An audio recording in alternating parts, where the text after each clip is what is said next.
Lyra and the Island of Forgotten Dreams. On the edge of the small seaside town of Soluna, a girl named Lyra spent her days watching the tides come and go. Lyra was no ordinary child. Her emerald green eyes held the spark of endless curiosity, and her mind teemed with questions about the world. Yet no one could answer her most peculiar question. Where do dreams go when we forget them? Her mother would smile and say, "Dreams never really vanish, my dear. They simply find new homes."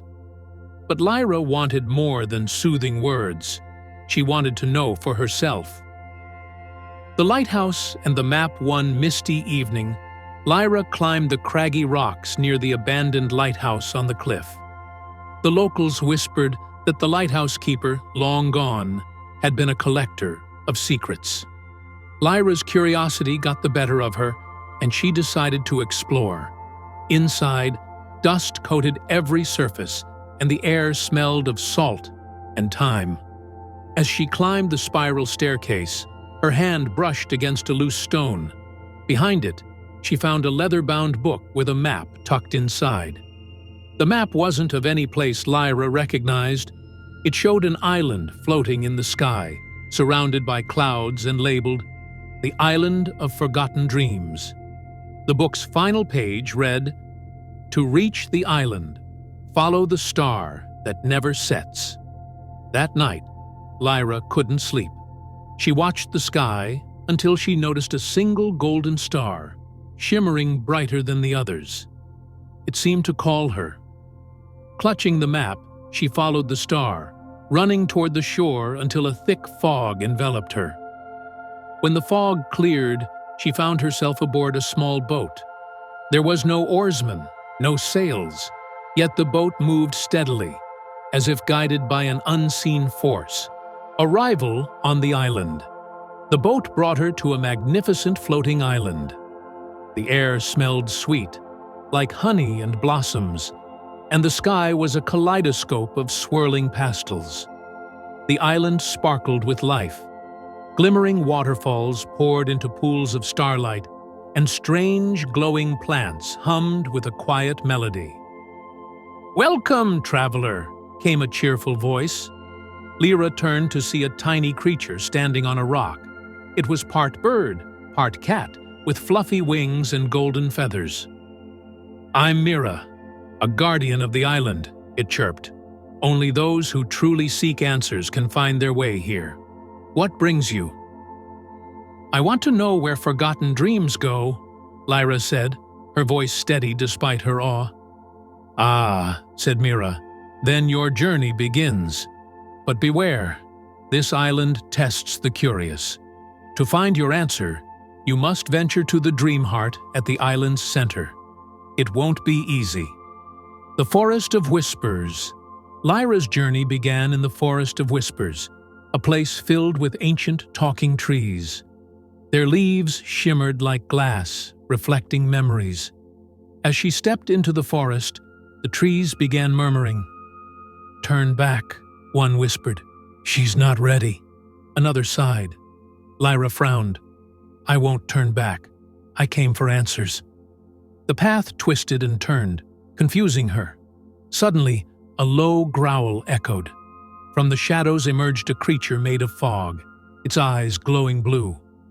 "You seek the dream heart, but first you must face yourself," it rumbled. The creature morphed into a mirror image of Lyra, but this version was hesitant, afraid, and uncertain. Lyra took a deep breath. "I'm not afraid of you," she said. "I'm not perfect, but my curiosity gives me strength." The fog creature dissolved, and the trees parted to reveal the next path. The Stream of Reflections. The path led Lyra to a bubbling stream. The water shimmered like liquid silver. Mira appeared on a nearby rock. "This is the Stream of Reflections," Mira explained. "You must find the memory you seek, but beware. Many forgotten dreams live here, and they can trap you." Lyra knelt by the stream and peered into its depths. Faces and scenes swirled in the water. A boy dreaming of flying, a woman chasing butterflies, a child painting stars. Each memory tempted her, pulling her closer. Suddenly, she saw her own face in the water. It was her younger self, staring up at the night sky, whispering, "Where do forgotten dreams go?" "That's it!" Lyra exclaimed.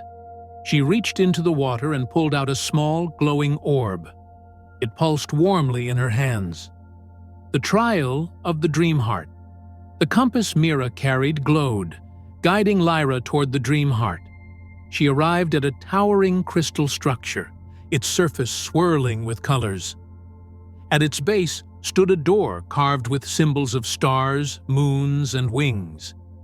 "Inside lies your answer," Mira said, "but the dream heart requires something of you." Lyra pushed open the door and entered a cavern filled with floating lights, each one a forgotten dream.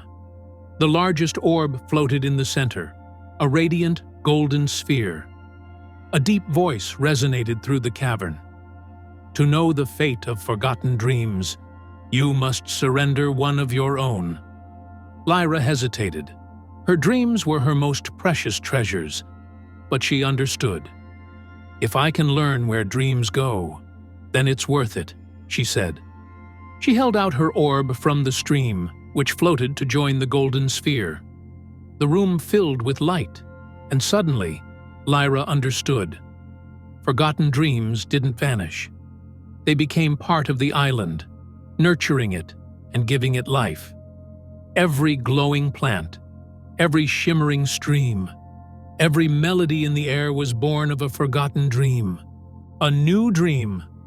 As Lyra left the dream heart, she felt lighter, as though she carried the magic of the island within her. Mira flapped her wings. "You've passed the island's tests, Lyra. You are no longer just a visitor. You are a dream keeper. The island's secrets will always be with you." The golden star reappeared in the sky, guiding Lyra back to the boat. As she returned to Soluna, the map crumbled into golden dust, and the lighthouse looked more vibrant, as if touched by magic. Though her time on the island had ended, Lyra knew her journey was just beginning. She was no longer searching for where forgotten dreams went. She had become a part of their story. And every time she looked at the night sky, she smiled, knowing the golden star was waiting, ready to guide her back when she needed it most.